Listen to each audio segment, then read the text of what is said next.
Bom, aula 5, módulo 8, equações de Euler do movimento.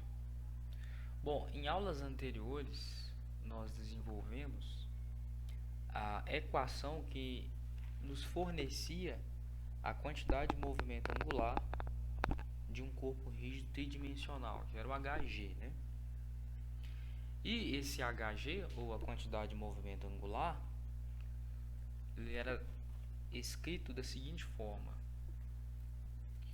Então, tá aqui, hx é igx, ômega x menos ig xy, ômega y menos ig xz, ômega z, e assim sucessivamente, onde ig é meu momento de inércia, na verdade é a minha quantidade de movimento angular em relação ao eixo x, certo? Ômega é minha velocidade angular no eixo x, e assim da mesma forma para os outros termos aqui, né? E esses ig, xy, yz,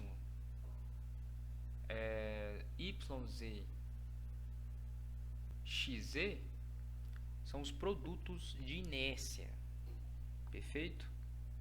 Então existe uma técnica, ou na verdade existe um lugar geométrico do espaço onde esses termos são nulos, onde eles se anulam, certo? Esse lugar geométrico do espaço, ele é chamado de eixos principais de inércia. Ou seja, nos eixos principais de inércia, esses termos eles se anulam. Então a gente poderia escrever, então se a gente escolher estrategicamente o meu sistema de eixos, que passa pelo meu centro de massa, então eu obteria esses produtos de inércia iguais a zero, perfeito? Lembrando o seguinte, que cada um desse termo aqui, dessa equação, é um componente do vetor H, né? Bom, então, se eu escolher estrategicamente, e eu posso fazer isso, um sistema rotativo, de modo que ele coincida com os meus eixos principais de inércia, eu vou ter o seguinte, vou ter que HG, meu vetor HG, é igual a IGX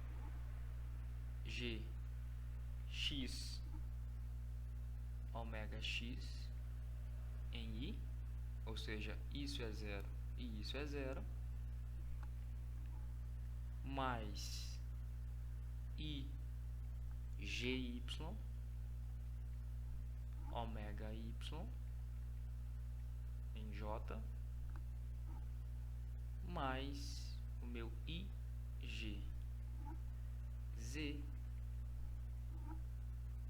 ômega z K. Então eu escolhi um sistema onde isso é zero, isso é zero, isso é zero, isso é zero, isso é zero e isso é zero. Então todos os meus produtos de inércia são nulos, ok? Bom, além disso nós também desenvolvemos a seguinte equação, que HG, ou a taxa de variação desse vetor em relação ao sistema fixo,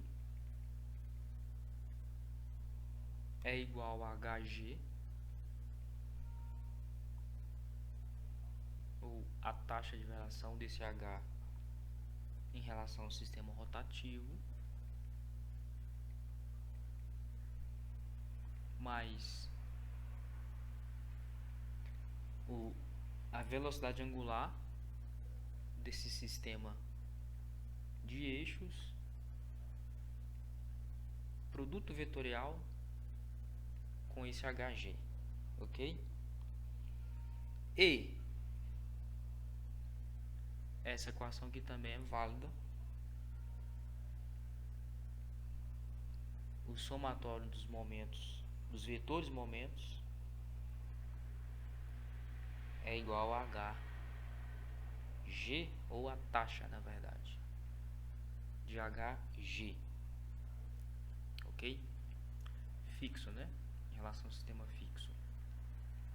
Perfeito? Então eu posso escrever o seguinte. Eu posso escrever que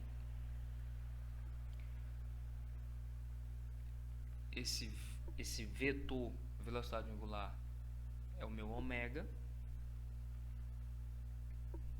ok? E que o somatório dos momentos em relação a g, vetor, como é igual a isso aqui, né? Porque o somatório dos meus momentos, meus vetores momentos em relação a g, é a taxa de variação de Hg, que é igual a isso aqui. Então posso escrever que esse somatório é igual a Hx ponto I mais Hy ponto J mais Hz ponto, né, K, mais ainda meu vetor ômega vetorial Hg, vetor Hg. E lembrando que isso aqui é um produto vetorial, ele é calculado da seguinte forma: esse vetor ômega vetorial H, vetor Hg, é igual a I J K, e aqui eu tenho os meus componentes ômega x, ômega y, ômega z, e aqui eu tenho o meu IGX ômega x, eu estou levando em consideração isso aqui, né, que é o meu Hg. Então fica IGX ômega x, IGY ômega y, e meu IGZ ômega z. Esse aqui é o meu produto vetorial. E deixa eu só organizar aqui para ficar melhor. Posso escrever assim, dessa forma aqui. Tá, resolvendo isso aí, eu vou obter o seguinte.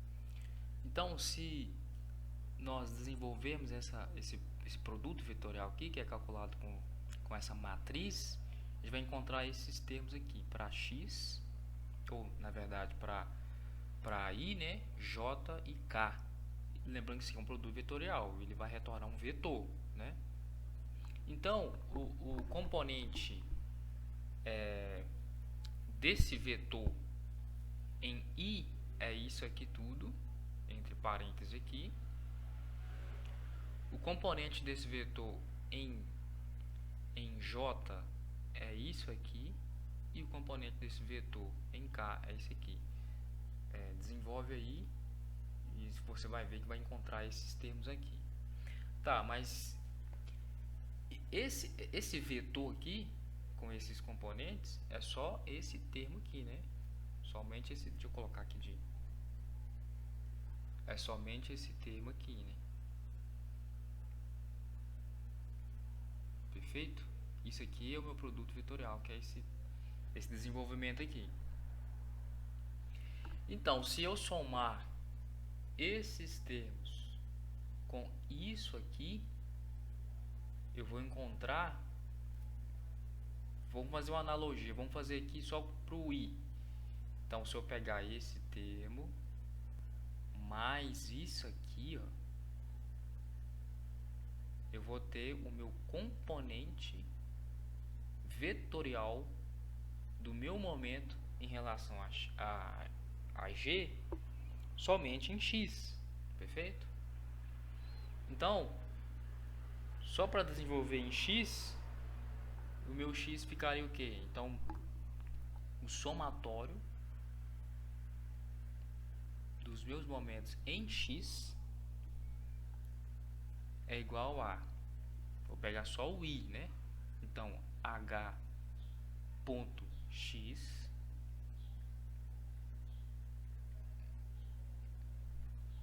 beleza? Mais o meu i aqui, que seria o que? Isso daqui. Só que, ó, para facilitar, para ficar melhor, eu tenho aqui ômega y, ômega z, ômega y, ômega z. Então, posso colocar em evidência. Então, o meu mx ficaria hx, que é isso aqui, mais, eu posso colocar em evidência o ômega y, ômega z. Então, fica i g z menos IGY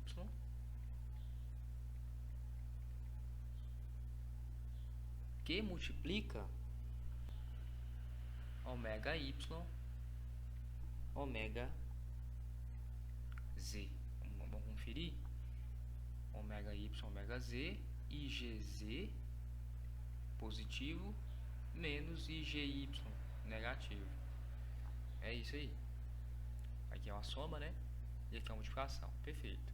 Então, somatório dos meus momentos em x, ele é calculado através dessa equação aqui. Perfeito. Tá, então, esse IGX ômega x é o meu HX. Perfeito? Deixa eu copiar de outra cor para diferenciar um pouco. Então, meu IGX ômega x é o meu HX. Ok? Aqui, ó, IGX ômega x, HX. Só que o meu IGX, ele é uma constante. Deixa eu colocar de branco. O meu IGX é um CTE, ou uma constante. Então, se eu derivar esse termo aqui, eu vou ter o quê? Que HX ponto é igual a IGX, que é uma constante, então ela mantém, que multiplica ômega x ponto. Então, dessa forma, nós podemos reescrever a equação da seguinte forma: o somatório dos momentos em x é igual a IGX ômega x ponto menos IGY menos IGZ ômega y ômega z. Ok? Isso aqui para x, né?